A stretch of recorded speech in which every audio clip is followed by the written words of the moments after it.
Hello, everyone. Welcome to the second edition of Lockdown Lions taking place. I'm your host, Alex Morella, and joining me, as he was last week, GM extraordinaire, Sebastian Spaniolo. Hey, Al. Thanks for having us. Seb, how's it been? How's your week been in lockdown? I can see you're at a beautiful location there at the rebuilt Piranha Park. That was a nice, quick renovation. How's the new setting there? Yeah, no, it's all done. For those that are watching on YouTube, you'll see a great shot of the redevelopment. No, just kidding. Work has started though, which is fantastic and very encouraging that even through this COVID-19 challenge that the works won't be delayed substantially, which is fantastic. So I can't wait to have it looking like it does behind me at the moment, and can't wait to show that off to our members, supporters, players, staff, and everyone. So yeah, that's looking good. Fantastic. And how has your week been? It's obviously, still a challenging time for everything, but obviously there's still a lot going on. So how's your week been since we last spoke? Yeah, since we last spoke, there hasn't been too much of an update from the league at this point. As I mentioned last week, we're still waiting for the AFL to actually start before it then trickles down into state leagues and state leagues can make a start. We're also keeping our eye on the government regulations, and it's not great that in the last few days there's been a spike in COVID cases, or positive cases. So we've just got to keep our eye on what's happening in the community. Everyone, pay attention, download the app and stay safe, stay home, because the sooner we can actually get the number back down again to where it was maybe a week or so ago, the sooner we can hopefully get out on the park. And that's still our aim. Every VFL club's going to probably have a different perspective on what should or shouldn't happen, but we are still adamant that we want to get out on the park this year. The players and staff have worked way too hard for us to just go into hibernation. If that is the end result, well, so be it. That's a bit out of our control. But if it was up to us, yeah, we'd like to do anything we can to get out there. Yeah, that's always great to hear. The other great news this week was the release of something that's been culminating for the last 6 months in the We Are Coburg video. Yeah. I got a chance to sit down yesterday and watch the final copy. Huge congrats to Kelly Masters, James Strebenos, and everyone else who has been involved with that project. It was great to see so many great names of the club being able to be a part of something that was a really exciting initiative and would have totally looked awesome at a season launch. Unfortunately, that we difficult times, but certainly a great piece of work. Yeah, I agree. Really proud of the efforts of Kelly Masters, James Strebenos, our media team. When you were still at the club, Al, we started that conversation of, along with Andrew Sturgis, who was a major driver behind it as well, how we connect our current playing group to our club's rich past and traditional past, and get our club legends, Jim Sullivan and Kieran Lawson, Hall of Fame members, Nick Carnell and Daniel Venditti back to the club to at least share their insight as to how they got to the club or what they take away from the club after their time as players, was fantastic. And everyone bought into it. Hopefully everyone enjoyed it. As you said, yeah, the original aim was to play it at our season launch for our players and sponsors, etc. But wasn't to be. But I'm sure that everyone, I hope everyone enjoyed it and still got that connection from what we're trying to achieve. Yeah. And of course, we can't exist as a club without a lot of great sponsors and supporters around the club. So I know you've got one today who's been a great supporter and certainly been doing a lot of work at the club over the last few years. Yeah, so today's episode of Lockdown Lines is brought to you by our long-term club partners, ComSelect Services. All your electrical needs at your place of business, including new fit-outs and upgrades, please contact the locally Coburg-based team at ComSelect Services on 9350 4792 and mention the Lockdown Lines podcast. So that's Dario, Dino and the team at ComSelect Services. They've been sponsors of our club since we went standalone back in 2014, and the amount of work that they've done for us as a club has been magnificent, and we know they'll continue to be great supporters of ours. But anyone out there looking for some work to be done at their place of business, please reach out and give them a call. Absolutely. They've got us out of a couple of sticky situations and certainly guided us through a few renovation bits and pieces ourselves when we were working on some stuff at Coburg. So Dario, Dino, and the team do an awesome job. All right, it's time to welcome our special guest in for a chat. So he's into his, I've got to even count now. It would have been, I think, about your 4th year on the list now, Bunks. So great time to welcome one of our great leadership group members. He's always quick-witted. Sorry, I should really kind of work on that line a bit more. He's always got something to say. We haven't had any in the bunker segments this year yet, but I'm sure we're looking forward to them once the season gets up and running. So welcome, Luke Bunker. Beauty. Thanks for having me, gents. I'm excited for today. Oh, great to have you here, mate. How have you been going? How's lockdown treating you?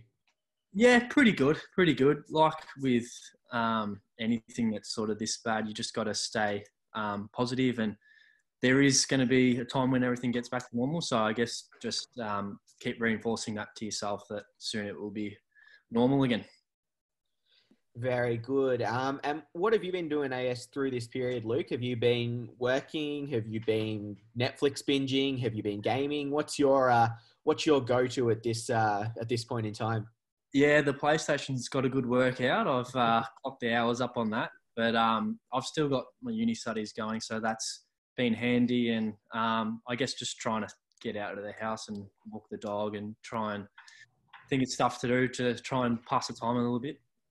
Absolutely. What kind of gamer are you? Are you a FIFA? Are you COD? Are you NBA 2K? We spoke, Rigger last week spoke very highly of himself. So to know what you think.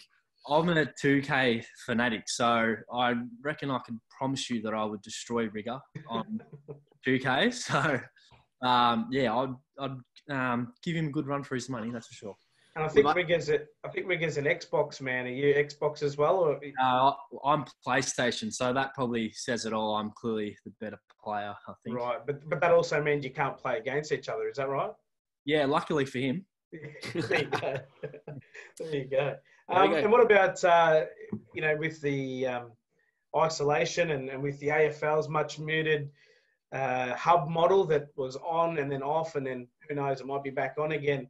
Is there a Coburg teammate that you wouldn't want to be in a hub model with for too long?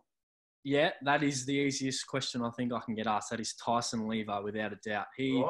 I struggled to train with him for 2 hours, let alone spend the whole day with him. So he's the most annoying human being I've ever met.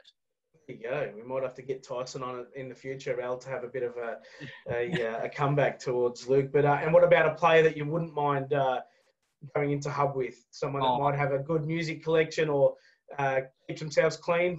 I think he doesn't do any of those things, but Mark Slentini, he's a very good friend of mine. We would get along easily, I think, if we were isolated together. That would be easy. That's safe. Well done.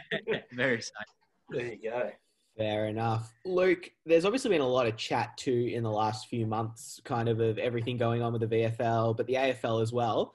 I'd love to know your thoughts. One of the things that has been brought up was changing the draft age, and I guess, should guys go into the AFL at an older age? I guess you've come through a lot of the NAB League system before when it was TAC Cup. You've come through Metro.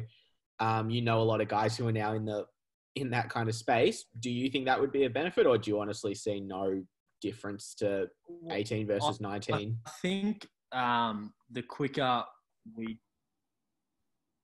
Yeah, sorry, just cut out there a bit. I think the quicker we get people into the system, the better, because they will they can start learning and getting that development into them at an early age. But I also see the other side of it, because if we can get sort of older people into the system, say 20, 21, 22, then they're going to be already developed, and they'll start playing footy at that level a lot quicker, and the transition will be a lot easier. So I guess I see both sides, and I don't think there's any wrong answer or wrong way to go about it, because I think the system now works pretty well, and we're seeing older age players more and more go into the system and killing it. So I would say either way, to be honest. Yeah.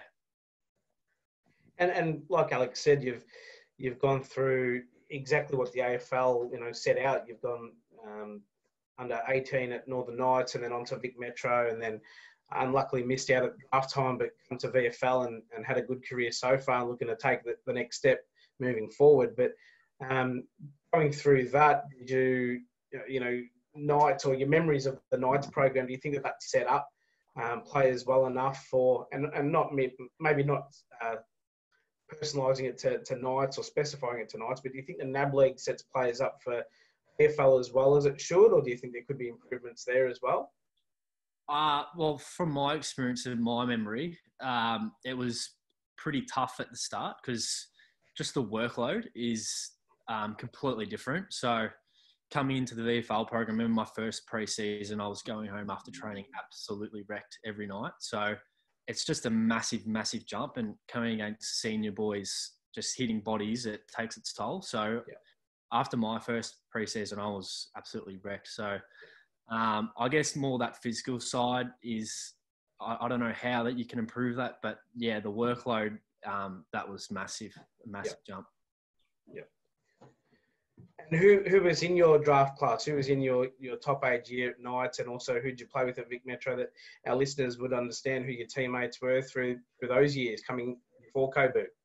Yeah, so two of my best mates were Lockie Murphy and Matt Signorella, who both were at Adelaide, and our Vic Metro side was actually pretty unbelievable. We had, I think, about 6 out of the top 10 players, or 7 out of the top 11. We had Andrew McGrath, Tim Taranto, Jack Scrimshaw, Dylan Clark, and we had Geordie Gallucci. Unbelievable amounts of talent in that side. It was, we went 4-0, so it's, looking back, it was pretty easy to go 4-0 when we've got superstars everywhere. There you go. And how have you adapted, I guess, now you're 3-4 seasons in? How do you feel you're coping now with that physicality? You know, you're coming up against big bodies now. I know you've certainly put on a bit of size since you've started. How do you feel coming up against those bodies now? Oh, extremely confident now. I feel like now I'm the one that's going to be bullying these 18-year-old kids that come into the system and the program now. So, I feel like I've got a lot of confidence going, especially going to this year's my 4th year. I was really looking forward to it. And as I said, I felt like I was probably going to be the one on the good end of it, and put the bullying down to the 18-year-old kids instead of being on the receiving end. Very nice. And one question I do hear from a few people, are you quicker than you were as an 18-year-old, Bunks? Because I know your electrifying pace is something that we all admire to get. Yeah, I'm sure the boys let you know about that one, but no, I'm not. I think I was quicker when I was an 18-year-old, but it's all right. I do all right without it. Are you quicker than Lentini, just out of curiosity? Because I know you both love racking the ball up. I'm not actually sure who's quicker in a race. I think he would have me covered, not by too much though. I think I'd only be a metre or two behind him, I'd say. So not by too much. There you go. But well respected in the playing group for how you see the game, how you read the game, and your 2019 season and the numbers you were able to rack up, and how many times you were involved in plays, both offensively and defensively as a midfielder. I think that's tracking in the right direction for yourself, mate. And 38 games in, and would have been 50 if we had a full season this year. You would have got there, no doubt, but not too far away. What about coming through before you even got to Knights? Where was your local club, and did you play any other sports? I know you're a basketball fan. At what age did you have to give that up as well? Yeah, so I was actually pretty half decent at basketball as well. I was playing in the Vic side in under-12s for footy in the same year that I did for basketball. So, I probably wouldn't have made the NBA, but I did all right. So I probably had to start giving up basketball around under 14s, 15s. And, my full focus went into footy. And I started in the under-9s down at St. Mary's in Greensborough. And, went through each age group there, and then eventually went to Knights. But, it was a good club to start at St. Mary's. It was really good. They've had a lot of players come out of there in the past and have had fantastic careers. So, great footing. Before we get to the next part, I know you've prepared a heap, which our listeners are going to really enjoy, Luke. We can't wait for it.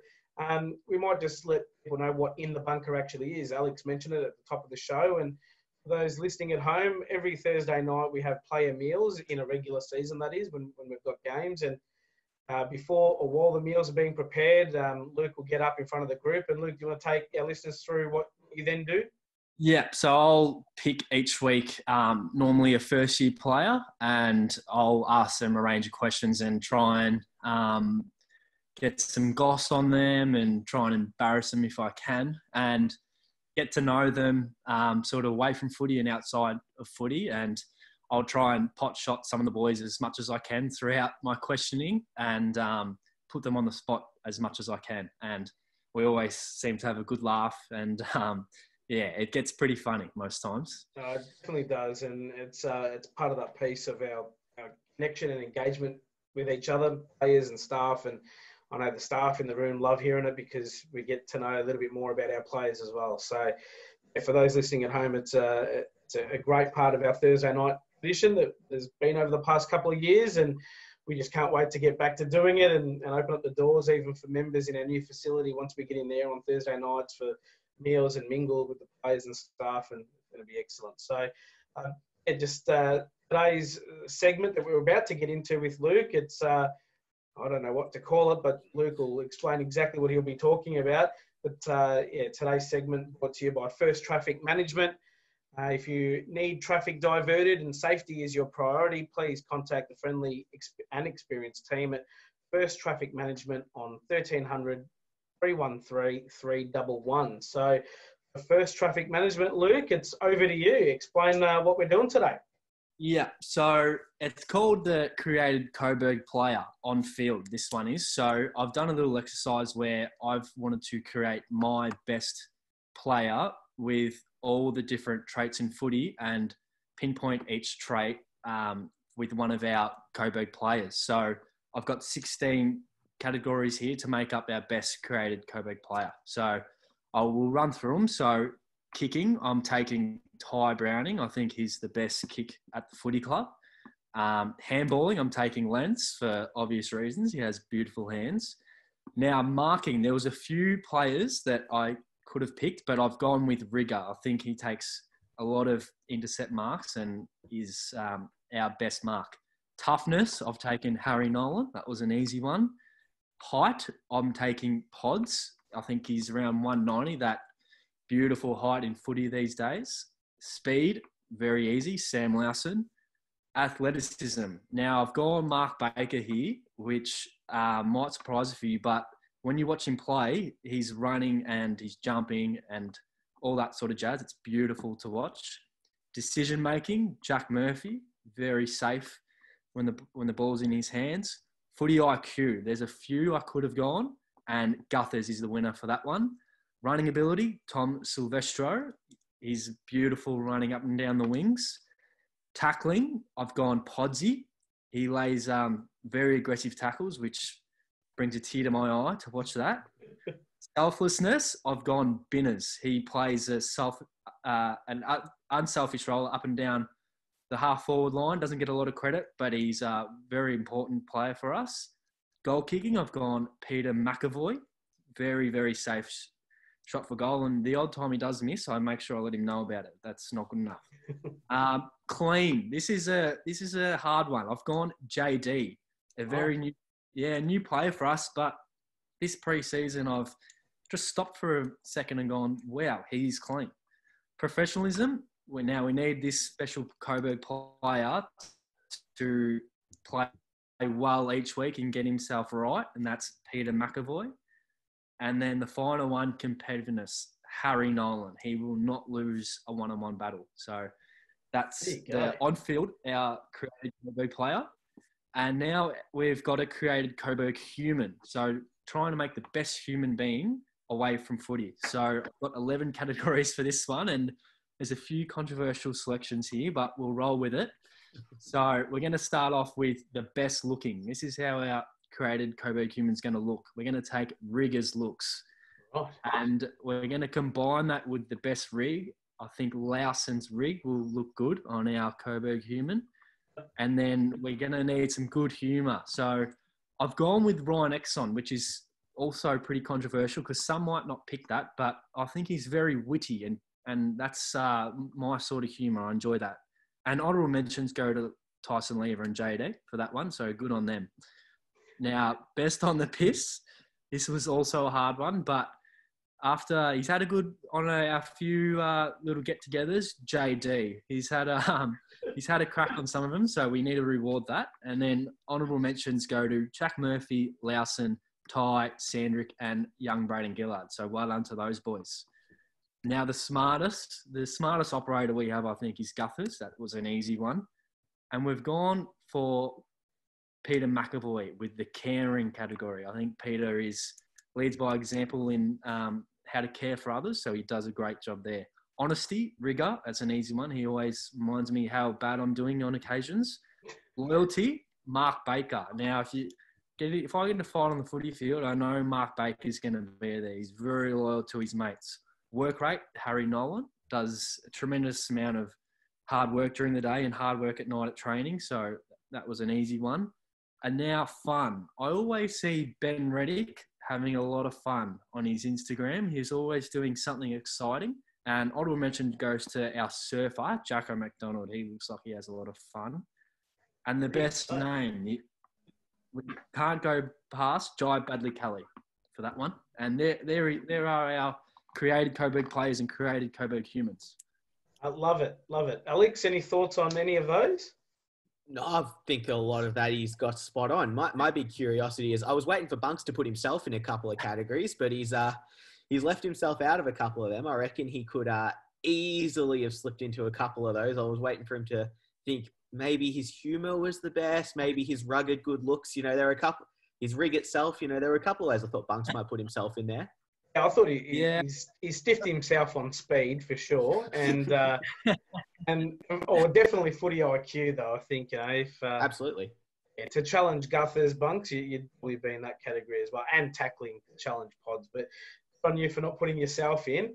It took a lot for me to not put myself in a few of them, but I didn't want to make it all about me like I normally do. So I thought I'd give myself a bit of a start. So now that you've done that, and you would have had a chuckle to yourself as you were making that, who do you think is the first teammate to send you a text or call you after they hear this podcast to say, what about me? Marcus Lentini, without doubt. Yeah. He will be absolutely spewing. I've only mentioned him once, I think it was. And handball.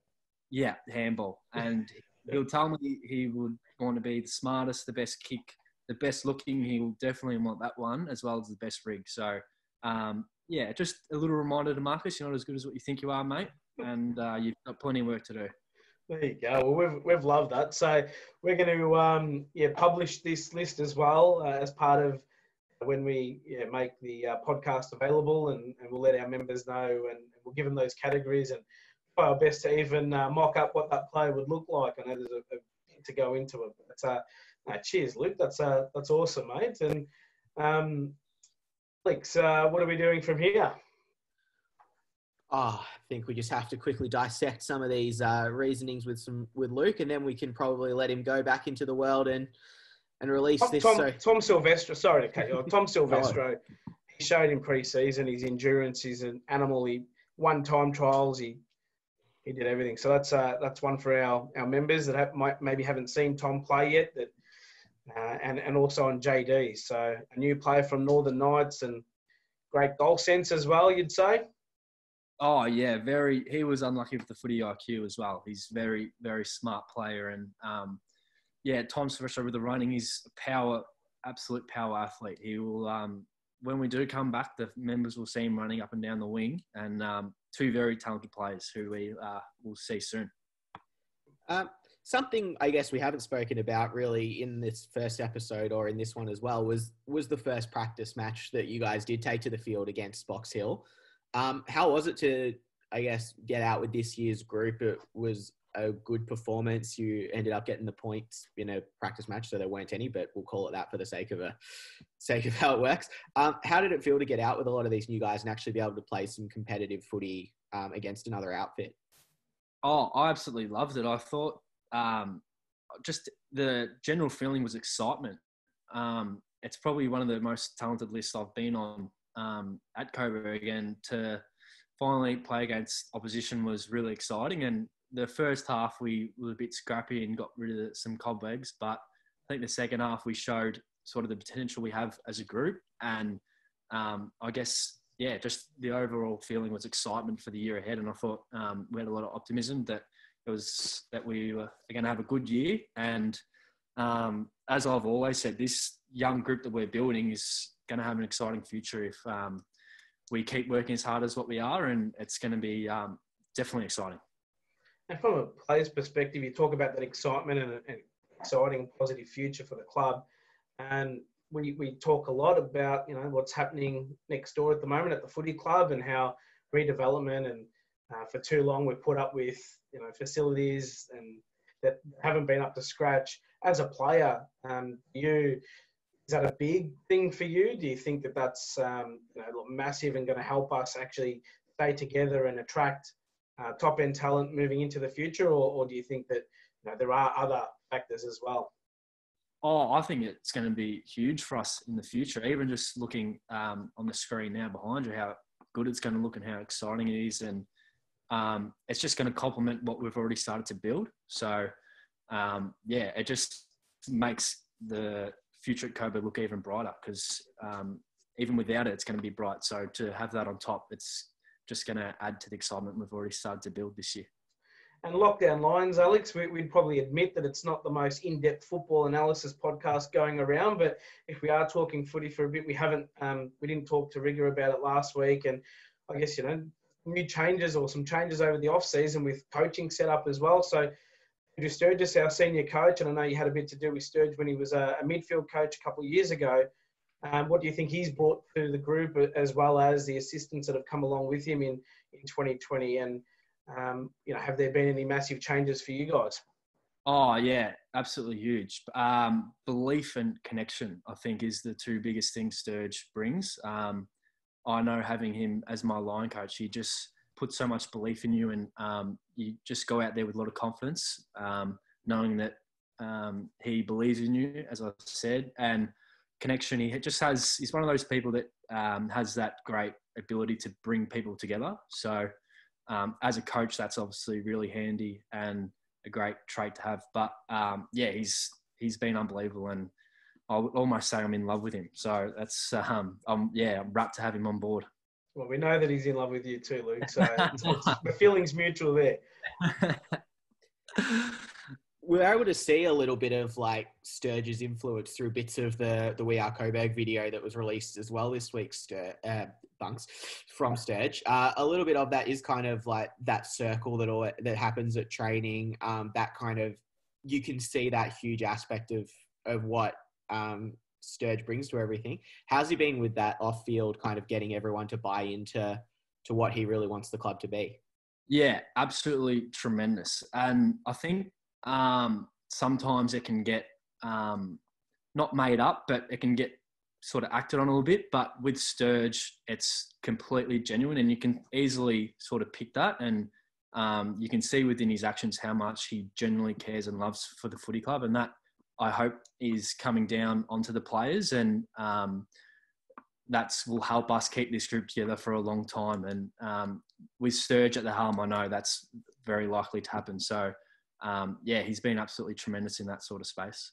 Yeah, we couldn't be all on the same page enough, really. And we're just disappointed with, obviously, what's happened around the world and how it's affected us in our little Coburg bubble. But we just can't wait to get out of it, get out back onto the park. And like I said at the top, all the hard work that the players and coaches have put in since November, you all deserve the opportunity to actually get out there and play for points and compete, because like you said, everyone around the club was just as excited for what was going to be a pretty promising, positive and exciting season. So you've hit the nail on the head there, mate. From here, Al, I don't think we've got much left in the agenda. We haven't got any questions from members this week, but we'll ask for some for the next show. Again, we aim to do this podcast weekly and bring it to our members and keep them engaged and connected to our players and our footy club. Yeah, absolutely. One quick final one, Luke. There's been a couple of these old fossils who have been training around with the group as well, I think, through the preseason occasionally. I think it's a Carnell and Venditti, possibly. What's it like having these old guys come back and try and show you how it's done? Not good, because Carnell tries bashing me every time we do the midfield. So every time I see him in the rooms, I'm always a little bit devastated because I know I'm going to be a lot sore in the ribs region because he'll whack me. But it's obviously amazing having them, two club legends, and even now the way they train, they're still probably some of the best trainers now. Just how dedicated they are in that 2-hour period. Just how competitive they are, and we even now we're still learning from them. So it's great to have them, and it sort of shows what some of the players can aspire to be like when we have them down, the careers they've had. So yeah, it's amazing, and hopefully we'll see them shortly. Beautiful. I love that Carnell, 4 years out, is still absolutely bullying everyone at the club in classic Nick Carnell fashion. He times it perfectly, Al. He arrives after they've done, the running set, and he gets his singlet on, and out he goes and into the competitive drills. I think, it gives him something that he doesn't get anymore. So I don't think it's a coincidence that once the footies are out, he's there. When it's time to run, he's nowhere to be found. Yeah, 100%. Brilliant. Fantastic. Well, I think that's all we have time for today on Just one more thing, Alan. It's for our listeners, our members out there. We've received a lot of emails and Facebook messages from members just saying how can they help the club this time. To be honest, guys, without games, we understand it's hard, but if there's a merchandise item that you want to purchase from the online store, if you're not a member or haven't renewed yet, please do so, because as we've been explaining over the past few years, membership is more than just coming to the game. It's saying that you connect and belong to our football club and you're a big part of it. We love our members. We need to obviously show that we're a striving and thriving football club in the VFL, and our membership number does a lot to explain that to the VFL, that we are a powerful club that's only getting bigger. So continue to support us those ways. Keep connecting with us when we put questions out there to our members. Reply and stay engaged. But most importantly right now, stay safe, stay healthy. And when we get back out on the park, we can't wait to see everyone. We can't wait to have an event and have everyone come down and once these restrictions have lifted and just be together again. So from us to you, stay safe and healthy. Fantastic. Thank you so much for joining me again today, Seb. Thank you, Bunks, for joining. Hope everyone is staying safe in lockdown. We hope to see you all very soon. Thanks very much for tuning into episode 2 of Lockdown Lions. Cheers. Go Burgers. Go Burgs.